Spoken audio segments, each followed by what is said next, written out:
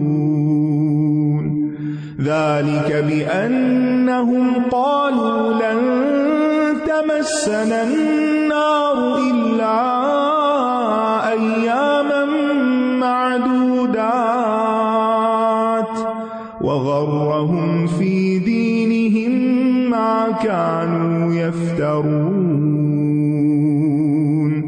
فكيف إذا جمعناهم ليوم لا ريب فيه ووفيت كل نفس ما كسبت وهم لا يظلمون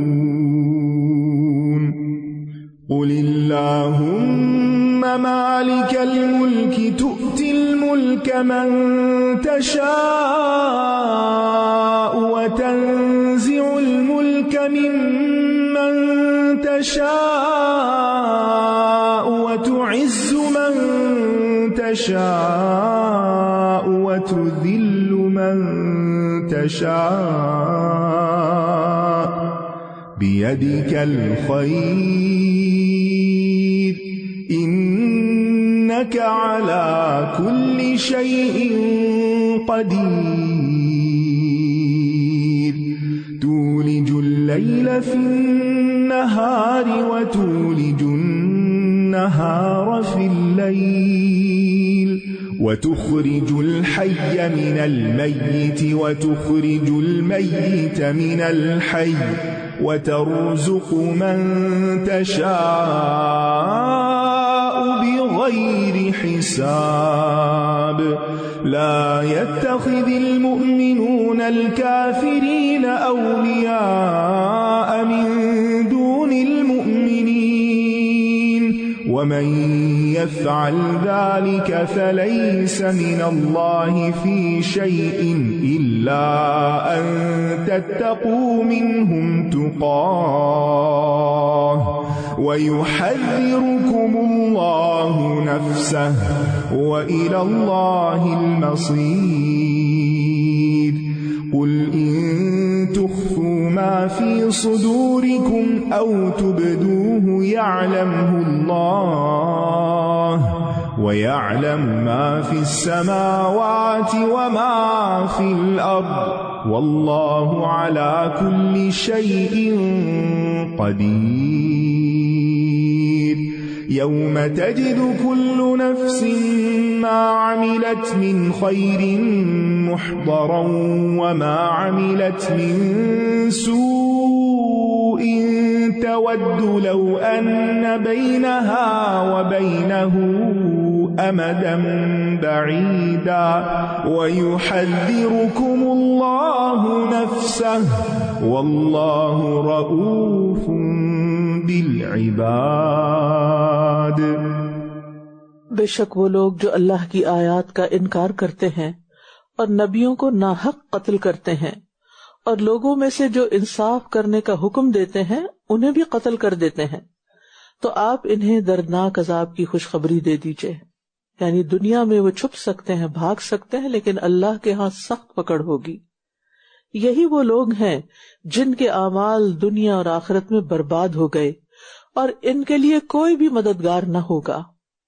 کیا آپ نے ان لوگوں کو نہیں دیکھا جو کتاب کا کچھ حصہ دیے گئے، یہ باہمی جھگڑوں میں فیصلے کے لیے کتاب اللہ کی طرف بلائے جاتے ہیں تاکہ وہ ان کے درمیان فیصلہ کر دے، پھر ان میں سے ایک گروہ منہ پھیر لیتا ہے اور یہ ہیں ہی روگردانی کرنے والے، یعنی اپنے فیصلے کتاب اللہ سے نہیں کرواتے.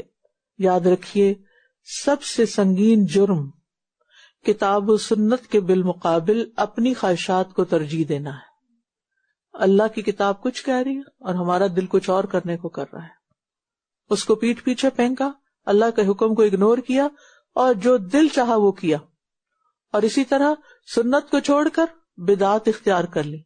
تو ہمیں یہ حق نہیں، کیونکہ دین وہ ہے جو اللہ نے بھیجا ہے، دین وہ نہیں جو ہمارا دل چاہتا کہ ہم کرتے رہیں یا اپنی عقل سے کچھ گھڑ لیں. تو نفس کی پیروی کی وجہ سے، عقل کی پیروی کی وجہ سے اللہ کے حکم کو ریجیکٹ کرنا اور عقل اور نفس کے پیچھے چلنا، یہ سراسر گمراہی ہے. یہ اس وجہ سے ہے کہ یہ کہتے ہیں کہ ہمیں گنتی کے چند دنوں کے سوا آگ ہرگز نہ چھوئے گی، اور انہیں ان کے دین کے بارے میں ان باتوں نے دھوکے میں مبتلا کر رکھا ہے جو یہ خود گھڑتے ہیں. یعنی خود ہی اپنی من پسند باتیں گھڑ لی، اپنے خیالات، اور پھر اس کو دین سمجھ لیا.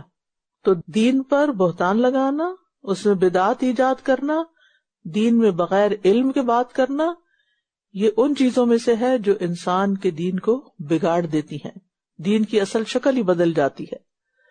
پس کیا حال ہوگا جب ہم انہیں ایسے دن میں جمع کریں گے جس کے آنے میں کوئی شک نہیں، اور ہر شخص کو اس کی کمائی کا پورا پورا بدلہ دے دیا جائے گا اور ان پر ظلم نہ کیا جائے گا.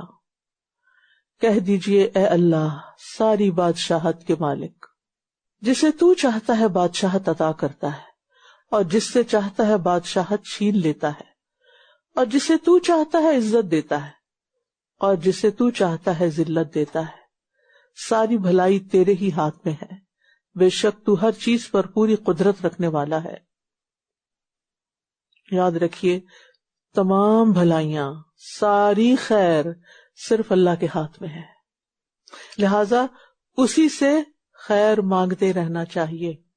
نیکی کے کاموں کی توفیق بھی اسی سے مانگنی چاہیے، کیونکہ جس کے لیے اللہ چاہے وہ نیکی آسان ہو جاتی ہے. اور نعمتیں ملنے پر اللہ کا حق بھی ادا کرنا چاہیے اور اس کا شکر بھی ادا کرنا چاہیے.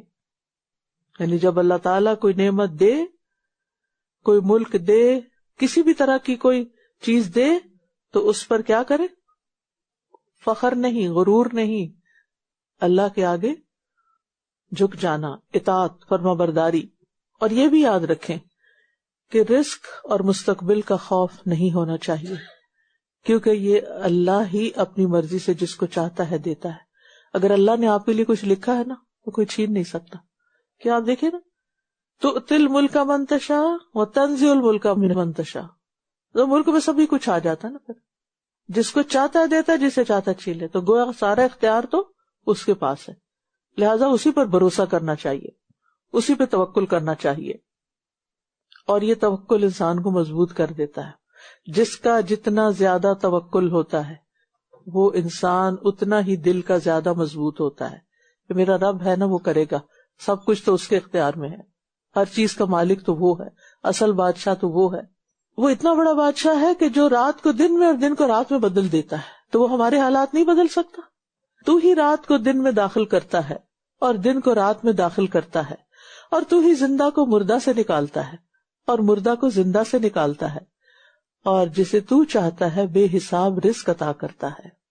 یعنی کوئی یہ معمولی کام ہے کہ وہ ہستی جو ایک مردہ چیز سے زندہ کو نکال لے اور زندہ سے مردہ کو نکال لے، یہ کسی انسان کے بس کی بات نہیں ہے.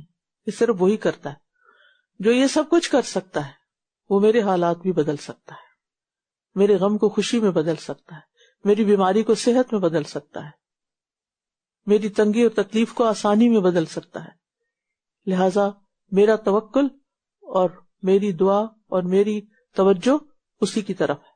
پھر فرمایا مومن مومنوں کو چھوڑ کر کافروں کو دلی دوست نہ بنائے، اور جو ایسا کرے گا وہ اللہ کی طرف سے کسی چیز یعنی حمایت میں نہیں، مگر یہ کہ تم ان کے شر سے بچو جیسا کہ بچنے کا حق ہے، اور اللہ تمہیں اپنی ذات سے ڈراتا ہے اور اللہ ہی کی طرف پلٹنا ہے. یعنی دوستی کا معیار یہاں بتا دیا گیا ہے کہ اللہ کے دوستوں سے دوستی رکھنی چاہیے، اس کے دشمنوں سے دوستی نہیں کرنی چاہیے. کیونکہ عام طور پر انسان دنیاوی فائدوں کے لیے بعض اوقات اہل ایمان کو چھوڑ کر دوسروں سے دوستی کر لیتا ہے. تو یہاں شر سے بچنے کے لیے تعلقات رکھنے میں کوئی حرج نہیں، لیکن دلی دوستی جس سے آپ کی ہوگی اسی کے ساتھ آپ اٹھائے جائیں گے اور اسی جیسے آپ اعمال کریں گے. تو اس کا معیار بتا دیا گیا. کہہ دیجئے اگر تم اسے چھپاؤ جو تمہارے سینوں میں ہے یا اسے ظاہر کرو، اللہ اسے جانتا ہے، اور وہ جانتا ہے جو آسمانوں میں ہے اور جو زمین میں ہے، اور اللہ ہر چیز پر پوری قدرت رکھنے والا ہے. تو اس لیے انسان کا ظاہر اور باطن ایک جیسا ہونا چاہیے، کیونکہ وہ چھپے کھلے سب کچھ برابر طریقے سے جانتا ہے. اور ہمیں اس بات کی فکر کرنی چاہیے کہ ہم اپنے دلوں کی صفائی کرتے رہیں، کیونکہ وہ اللہ کی نگاہ میں ہے. بندے کو اپنے رب سے حیا کرنی چاہیے کہ وہ دیکھتا ہے، اور پھر گھٹیا خیالات نہیں ہونے چاہیے. اسے شرم کرنی چاہیے کہ یہ خیالات میرے رب کو پتا ہے میں کیا سوچ رہا ہوں. پھر فرمایا وہ دن جس میں ہر شخص موجود پائے گا جو اس نے نیکی میں سے کیا، اور وہ بھی جو اس نے برائی میں سے کیا. وہ چاہے گا کاش اس کے درمیان اور اس کی برائی کے درمیان دور کا فاصلہ ہوتا. اور اللہ تمہیں اپنی ذات سے ڈراتا ہے، لہذا کیا کرنا چاہیے؟ ڈرنا چاہیے. اور اللہ بندوں پر بہت شفقت کرنے والا ہے، یعنی وہ صرف ڈراتا نہیں، وہ شفیق اور رحیم بھی ہے. لیکن دیکھنا یہ ہے کہ ہم کیا ڈیزرو کرتے ہیں، اس کا غضب یا رحمت. اللہ کی رحمت تو اللہ کے غضب پر بھاری ہے، غالب ہے، لیکن ہم ڈرتے ہی رہیں اللہ سے، اور موت کے آنے سے پہلے پہلے اپنے نفس کی اصلاح کر لیں، کیونکہ وقت نکلنے کے بعد وہاں کچھ نہیں ہو سکے گا. وَلَقَدْ يَسَّرْنَا الْقُرْآنَ لِلذِّكْرِ فَهَلْ